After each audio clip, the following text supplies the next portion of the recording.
Bonjour tout le monde, bienvenue à la Société des Jeux. On se retrouve aujourd'hui pour la présentation d'un nouveau projet Kickstarter et j'ai nommé Etana The Looms of Kenshi. Un nouveau jeu d'une compagnie indienne, on parle de Mad for Fun Games, qui nous propose un jeu de manipulation de bobines de fil. On va œuvrer tous ensemble sur un métier à tisser. Alors un jeu abstrait, 2 à 4 joueurs, franchement intéressant, on regarde ça ensemble. Etana, c'est parti!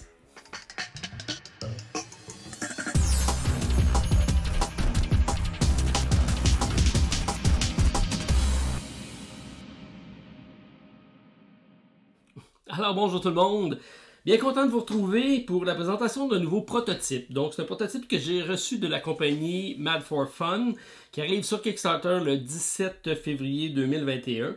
Et c'est un jeu abstrait de, comme je vous ai dit en introduction, de manipulation de bobines de fil. On est tous ensemble à travailler avec un même métier à tisser. Et on doit réussir à faire un certain nombre de contrats. Donc c'est des designs de tissus ou d'agencement de tissu à faire à partir de ces bobines-ci pour marquer un nombre de ANA.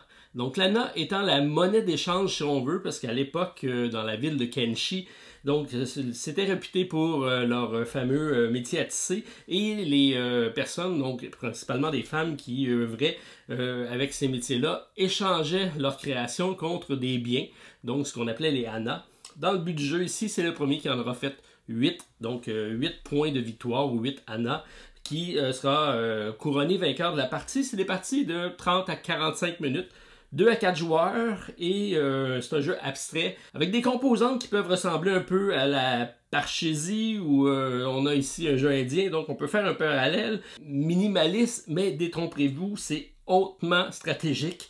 Alors, quelques parties de fait, moi, à 2 joueurs, j'ai beaucoup aimé. Alors, on a ici un plateau dans lequel, donc, on va... ça va être représenté, tout est vierge ici. On va tout mettre ça ici de façon aléatoire. Donc, on a différentes bobines de fil qui sont ici en 5 couleurs différentes. On va juste retirer une gamme complète des 5 couleurs. On va en avoir assez pour remplir la piste aléatoirement. Donc, on va mettre nos fameuses bobines aléatoirement sur le plateau. Même chose ici avec les numérotations. Donc, on va en mettre sur chacun des éléments dans le centre. On ne mettra pas sur le pourtour et il va nous en rester 2 qu'on va mettre de côté, puisqu'on va pouvoir manipuler ça en cours de partie. Ensuite, on va avoir 2 types de cartes. On a les cartes actions qui vont nous permettre de faire des actions bonus et les cartes de design. Ici, on voit avec le métier à tisser. Ce qu'on va devoir réaliser au niveau du design de notre confection pour pouvoir marquer nos fameux ANA. Donc ici, j'ai 3 exemples qui sont des cartes de 1, 2 et 3 qui sont des degrés de difficulté, mais également des degrés de récompense. Donc la carte 1 étant plus facile à faire, mais va nous rapporter 1 point de ANA, la carte 2 et la carte 3. Donc, c'est différents types de cartes qu'on va retrouver ici à l'intérieur. Et c'est des patterns ou des designs qu'on va devoir recréer en manipulant nos bobines de fil pour être capable de marquer nos points de victoire. Au début de la partie, chaque joueur va recevoir une carte d'action et une carte de design. Ça va être notre configuration de base. Et on va recevoir également 2 jetons qui représente, si on veut, notre monnaie dans la partie. Donc, on pourra éventuellement en gagner. Et ça va nous permettre de faire différentes actions bonus. Donc, si on regarde la configuration d'une carte, on voit ici qu'on a des points de victoire. Et on a également différentes bobines de fil. Donc, ça représente notre plateau qui est ici. On va devoir recréer la configuration qui est ici, mais sachez que ce n'est pas nécessairement les couleurs qu'on va devoir avoir ici, c'est l'agencement de couleurs. Donc, ça me prend 2 couleurs à chaque extrémité identiques, ensuite 2 autres couleurs identiques et une différente dans le centre. Donc, je dois faire cette combinaison-ci avec 3 couleurs, mais pas nécessairement les couleurs qui sont représentées ici. Donc, je peux avoir 2 rouges au bout, 2 bleus suivis d'un rouge. Ça n'a pas d'importance pourvu que le design soit fait. Lorsque je réussis à manipuler mes bobines et que durant mon tour, je réussis à faire cette combinaison-ci, je vais pouvoir identifier la carte, dire j'ai marqué la carte, donc je vais avoir fait dans le cas présent un d'ANA. Les cartes sont également possibles d'être tournées de tous les sens, donc on peut vraiment la tourner et faire la configuration de la manière qu'on veut, pourvu qu'on respecte les différentes identifications qui sont ici. Donc on a différentes possibilités et certaines cartes plus complexes. On en a également qui ne prennent pas tout le plateau, donc on n'est pas obligé de le faire nécessairement dans le centre. On peut déplacer la configuration vers un autre emplacement pourvu qu'on retrouve cette identification ici, quelque part dans le plateau. Donc je peux partir du coin, je ne suis pas obligé de partir du centre ici. Et c'est donc la subtilité de ça. C'est peut-être ce qui cause un petit peu de problème au début, puisqu'on a les mêmes représentations de couleurs que les bobines de fil qui sont ici. Mais sachez que c'est juste pour donner des combinaisons de couleurs. Donc on n'a pas à avoir exactement la même couleur. Ceci dit, ensuite, on va donc mettre ça de côté, puisque ça c'était pour l'exemple. On met ça ici, et chacun des personnages ont chacun de leur configuration. Donc si j'ai une partie à 2 joueurs, j'ai mon jeton, mon pion, mes 2 monnaies de départ, mes 2 cartes de départ. Ensuite, lorsqu'on a fait la mise en place de tout ça, on va être prêt à commencer. Le jeu vient avec 2 dés, donc un dé normal à 6 faces et un dé avec les différentes couleurs des bobines qu'on a ici. On a également une face noire ici qui va nous permettre de récupérer une carte action. Au début de chaque tour, ce qu'on fait, c'est qu'on brasse les dés et on va tout simplement regarder la configuration pour pouvoir interagir avec le plateau. Mais avant tout ça, il faut placer nos jetons. Alors, on commence ça en tout simplement brassant et on va se positionner sur un emplacement du numéro qui est identifié ici. Donc, je fais la même chose avec mon autre joueur, un 1. Si j'en ai plusieurs, je peux me placer à différents endroits. Ça, c'est pour le départ. Ensuite, j'ai mes cartes qui vont être disponibles. Je vais les mettre face ouverte ici pour vous montrer qu'est-ce que ça dit. Donc, on voit ici que j'ai une carte de niveau 1 qui va être plus facile à faire, mais qui va seulement donner 1 point.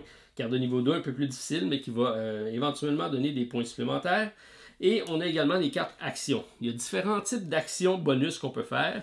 Ça, c'est des cartes qu'on peut jouer n'importe quand durant la partie. Alors, première action qu'on fait, on va brasser les dés. Donc, le premier joueur ici a marqué un 5 et un rouge. Donc, je commence avec mon joueur rose. Je regarde autour de mon jeton. Donc, ici, on voit que j'ai un rouge. À ce moment-là, je vais récupérer de la réserve un jeton de monnaie, si on veut. Et je le mets ici. Sans en avoir eu 2, j'aurais marqué. Mais l'autre joueur fait la même chose. Il regarde autour de lui. Lui aussi, il a un rouge. Alors, lui aussi va récupérer un de monnaie. Donc, tout le monde, au cours de chaque fois qu'on brasse les dés, vont avoir le bonus avec le jeton de couleur qui est là. Avoir brassé un noir, parce que c'est la seule couleur qui n'est pas représentée. Si on brasse un noir, à ce moment-là, on ne prend aucun jeton, on va plutôt prendre directement une carte action qu'on va récupérer pour nous, et on met ça de côté, donc c'est avantageux pour celui qui aura brassé son dé. Bon, j'ai eu un rouge, j'ai eu un 5, ensuite j'ai le 5. On peut faire 2 actions, si on veut, durant le tour. On peut se déplacer, et on peut, ce qu'on dit swap, donc interchanger 2 bobines de fil à proximité de l'endroit où est-ce que je suis. En tout temps également, je peux jouer des cartes actions que j'ai en main et je peux également en acheter. J'ai mis ici un aide-mémoire. On a ici les cartes qui sont des cartes d'action. Ça me coûte 2 jetons pour pouvoir acheter une carte. Ça me coûte 3 jetons pour pouvoir acheter une carte de design. Je peux également payer ici 3 actions pour pouvoir interchanger n'importe quelle des 2 bobines sur le plateau. Donc c'est une des possibilités. Et finalement, je peux marquer donc, mes points de victoire à la fin de mon tour ou durant mon tour lorsque j'ai réussi à faire le pattern qui est ici. Alors ici, on voit que j'ai un 5 et on doit toujours se déplacer. Donc on ne peut pas rester en place et on ne peut jamais passer durant le même tour 2 fois sur le même emplacement. Présentement, j'ai eu 5, donc je peux me déplacer de 5. Donc 1, 2, 3, 4, 5. Je pourrais faire ça, m'en aller jusqu'ici. Je suis obligé de bouger, mais comme je l'ai dit, je ne peux pas passer 2 fois sur le même chiffre. Je ne peux pas non plus arriver sur le même chiffre de mon chiffre de départ. Et si jamais je veux passer par-dessus l'emplacement d'un de mes adversaires, je suis obligé d'y payer un jeton pour pouvoir passer par son emplacement. Assez contraignant là-dessus. Alors, c'est ma façon de me déplacer. L'autre façon que j'ai, je peux directement me téléporter, si on veut, sur un chiffre représentant. Donc, je pourrais aller directement sur le 5 ou directement sur le 5 ici. Alors, c'est ma possibilité, mais je suis obligé de bouger. Là, on voit ici qu'il faut que je regarde qu'est-ce que j'ai à faire comme configuration. Donc, ça me prend 2, 2 et 2. Et si on regarde attentivement, ça reste très subtil tout ça. Il faut vraiment user de stratégie. Donc, on voit ici que j'ai 2 verts, qui peuvent être ces 2 verts-ci.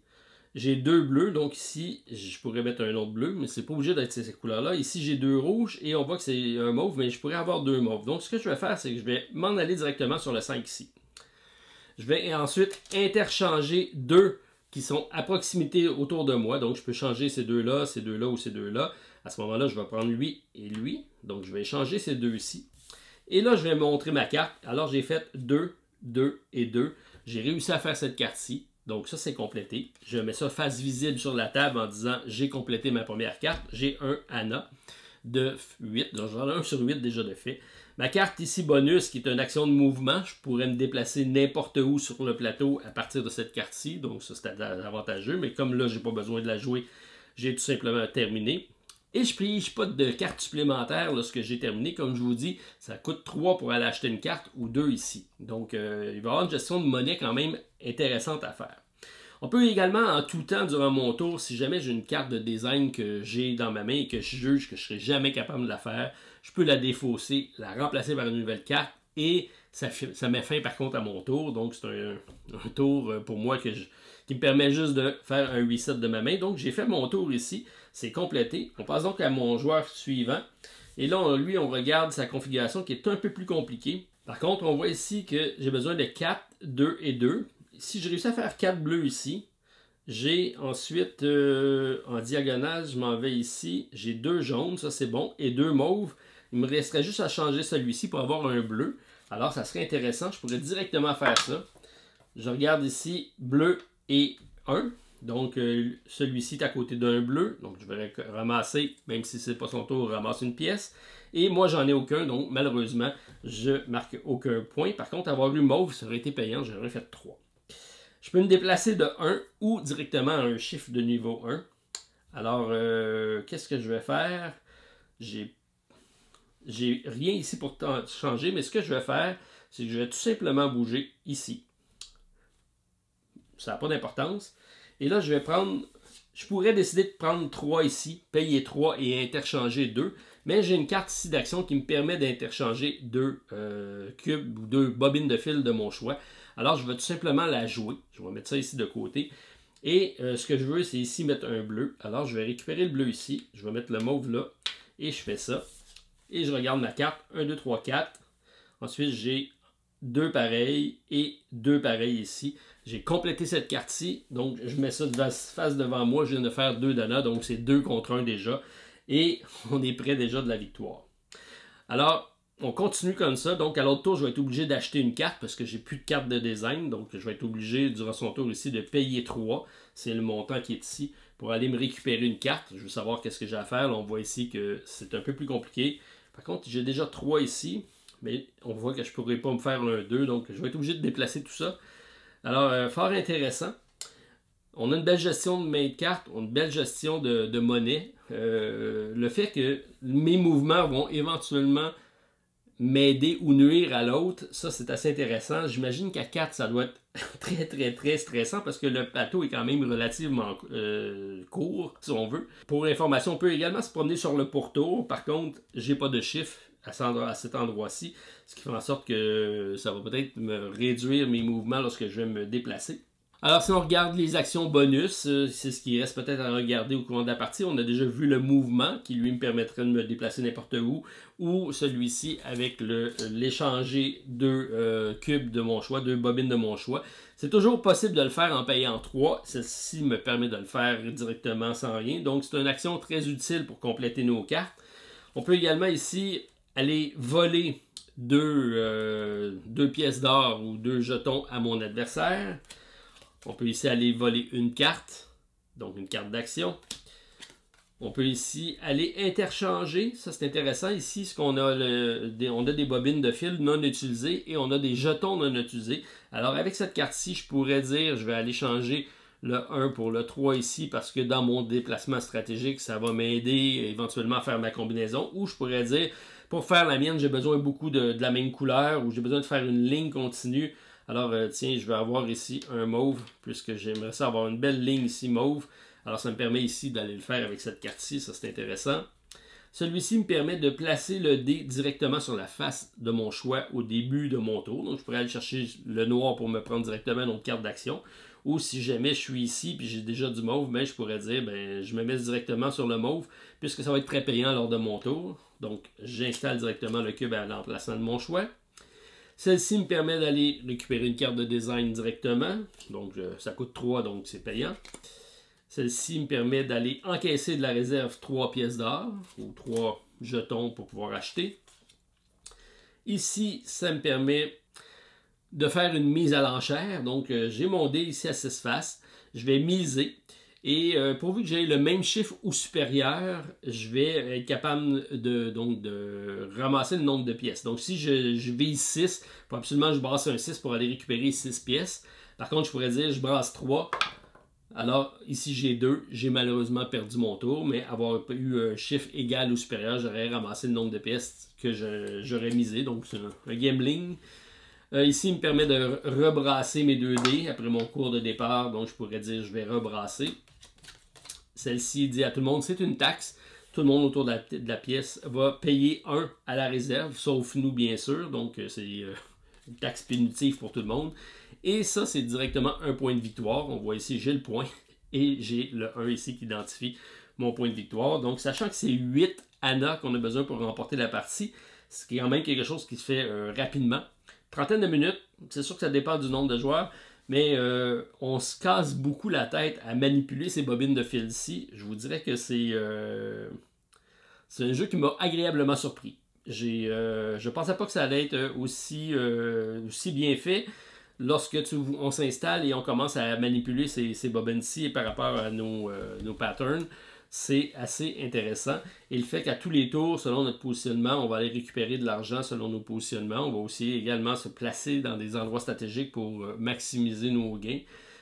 Très intéressant. J'aurais peut-être aimé avoir l'accès plus souvent à la carte d'action, puisque lorsqu'on a de l'argent, on a tendance à acheter des cartes de design pour avoir plus de possibilités en main et être capable plus facilement de les faire. Préconise peut-être, c'est lorsqu'on termine un design, de prendre en bonus une carte action, quelque chose comme ça, que ça nous aurait permis peut-être d'accélérer et d'utiliser plus fréquemment les cartes action, parce qu'il y a vraiment plein de choses très intéressantes, mais on a tendance à garder notre argent pour acheter le design ici, parce que l'argent quand même est assez le nerf de la guerre dans le jeu. Bref, très bon jeu, bon design, bon premier projet, très à l'échelle humaine. Alors, félicitations à l'équipe de Mad for Fun Games, Etana de Looms of Kenshi. Ça sera disponible sur Kickstarter 17 février, donc je mettrai dans la description le lien pour aller consulter la fameuse campagne Kickstarter. Puis j'attends vos commentaires, alors pouce en l'air, je vous lis dans les meilleurs délais et je vous réponds. Alors bonne chance et on se revoit pour une autre vidéo à la Société des Jeux. Bye tout le monde, à la prochaine.